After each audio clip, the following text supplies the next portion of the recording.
The Financial Survival Network, helping you to survive and thrive in the new economy. This is the Financial Survival Network. Financial Survival Network is presented to you by Regal Assets. Buy and sell physical gold and silver through your existing retirement plan, 100% tax-free with Regal Assets. If you want to include physical gold or silver in your existing IRA or old 401k, request your free investment kit, which was recently featured in the Forbes and Smart Money Wall Street Journal magazines. Call toll-free 855-678-6620, 855-678-6620, or visit regalassets.com.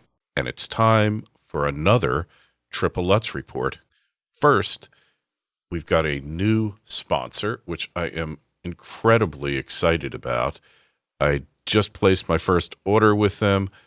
Their name is preparewise.com.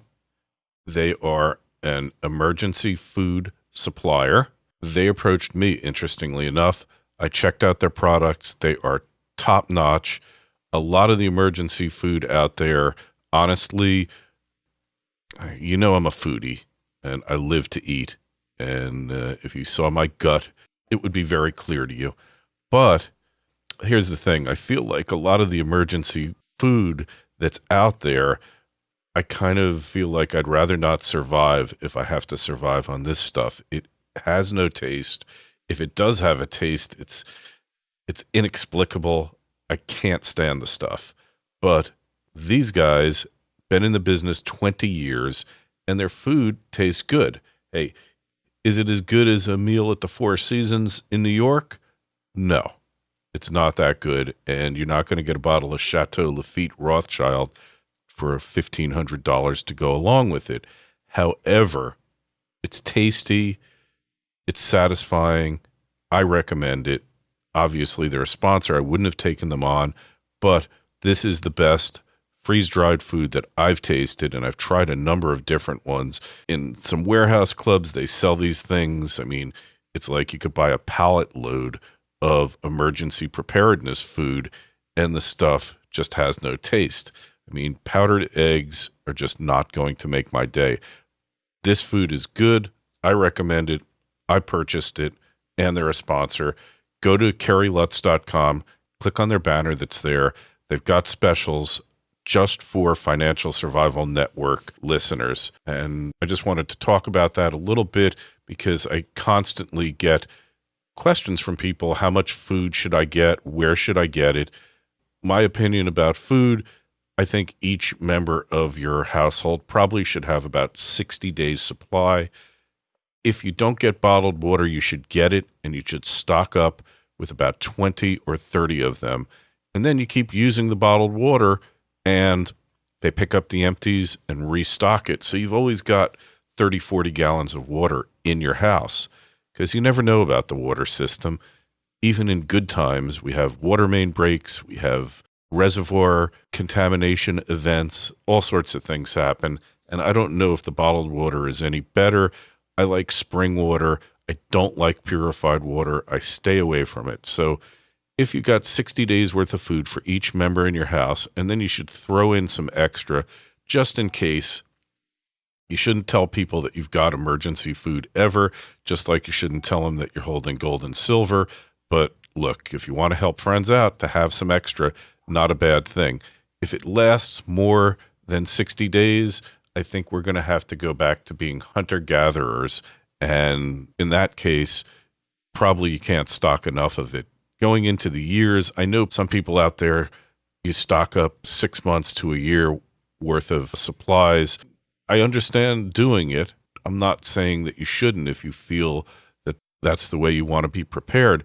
My only concern is that you want to keep enough so that you're a little bit portable.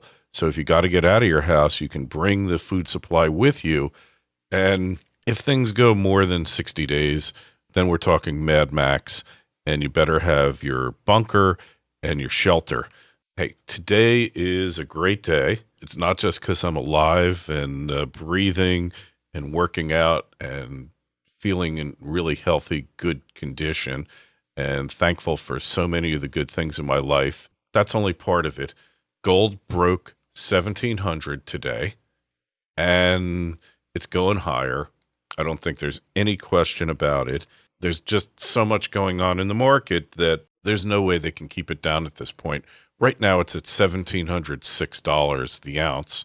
Silver is getting ready to bust through 33, which is a key resistance point, although I think the $35 mark is more important. So these are important things that are going on. Ignore the headlines. They'll try to convince you, they'll try to condition you, make you believe that things are going to get better, and they're not. And I'm looking at commentary by our friend and contributor, Daryl R. Schoon, and that's Schoon.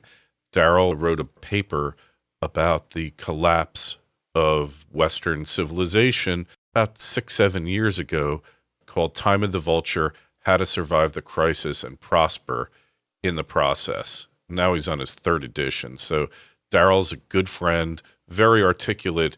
He's an academic and an intellectual, but he's also got a practical side, unlike most of them. So he starts out this article, and it's on kitco.com, which is obviously the precious metals go-to site. He starts it out with, never make predictions, especially about the future. And Casey Stengel said that, although it sounds more like Yogi Berra would have said it.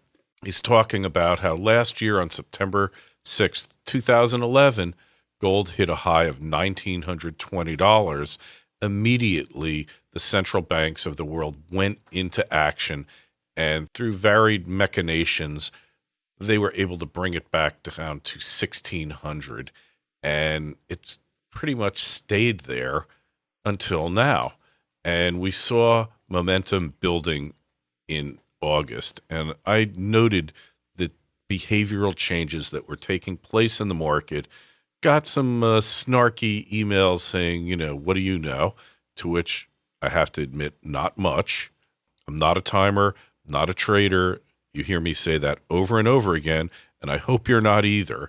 But that doesn't mean that I can't see the nose on my face. I mean, I have to cross my eyes to do it.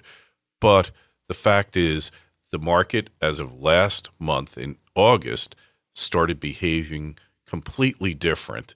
And Daryl's talking about that on an inflation-adjusted basis, gold's previous high of around $850 in the 80s would now be $2,466 the ounce.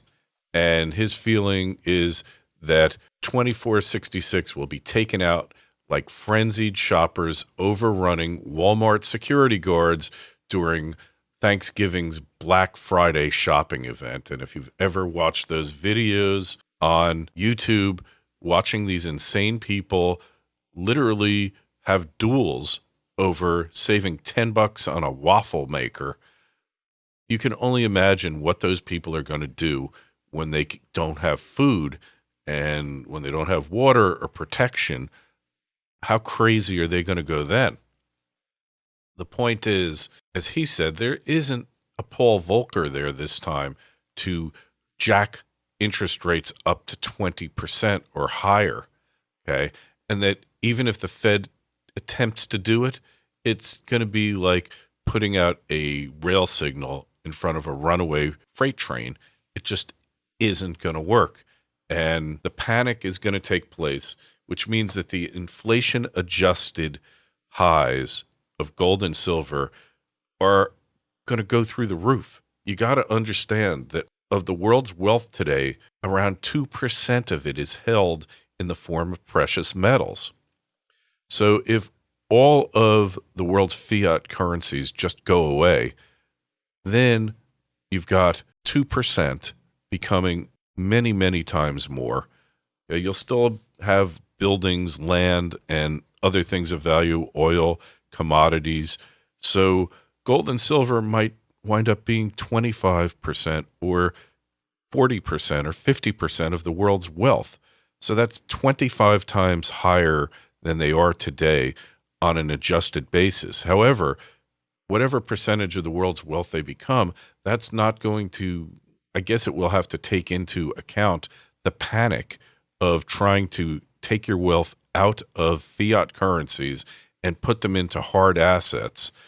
And you're just going to see this thing go so far, so fast that pretty soon it will show that fiat currency has little or no value left. Perhaps the fiat currency could be a toilet paper substitute in the event that the supply chain breaks down and you can't get your Charmin at the warehouse club. But short of that, it's not going to be much good. Maybe a cottage industry of artwork will emerge where they use dead fiat currencies to create art. But aside from that, those paper dollars, you got paper euros, paper yuan, whatever it is, are going to be pretty much next to worthless, if not worthless on their own. So this is what you need to be thinking about. This is why you need to go to financialsurvivalnetwork.com. Get some food, okay? Just get it. It's not going to hurt. Also, stock up on pasta, stock up on grains, stock up on wild rice. Don't get the bleached grains, all right? They have no nutritional value, although they taste good when you mix it with grease like butter, oil, whatever. Get whole grains, get beans, get things that you can buy in large quantities and put them away and use them. And as you're using them, you go through a bag of beans, restock. Keep restocking and buy some emergency food. It's the best deal in town. You can buy food so cheaply. And I was talking to somebody about it. You know, food doesn't matter when you have it. Money doesn't matter when you have it. Tobacco, alcohol, if you're into it, if you imbibe, doesn't matter unless you can't get it. Money doesn't matter unless you can't get it. Guns, ammo, doesn't matter until you can't get it and you want it. So you can get all this stuff now along with gold and silver. Go for it. Don't hold back because this is the beginning. I don't know when it's going to end because I will agree with Casey Stengel. Making predictions is extremely risky, especially about the future. So I try to get away from that. I'm following a trend here. I'm not making predictions. I'm basing my expectation of trends that I see emerging. Guy like Gerald Celente, he's made a living off of this, of predicting these trends, of catching them before anyone else out there can. I'm not original here. I don't bring anything new to the table other than the ability to communicate to you that things are changing rapidly and you need to be ready. Anyway, if you've got some stories about precautions you're taking, about stocking up, whatever you're doing, send it to kl@kerrylutz.com. Also, go to Financial Survival Network. You can hear this Triple Lutz report as well as numerous others we've done. Guest appearances, Gerald Celente was on. We've got Catherine Austin Fitz. So many people. Just come by financialsurvivalnetwork.com. I will talk to you again soon. Prosperous week ahead. This has been another Triple Lutz report. Kerry Lutz signing off.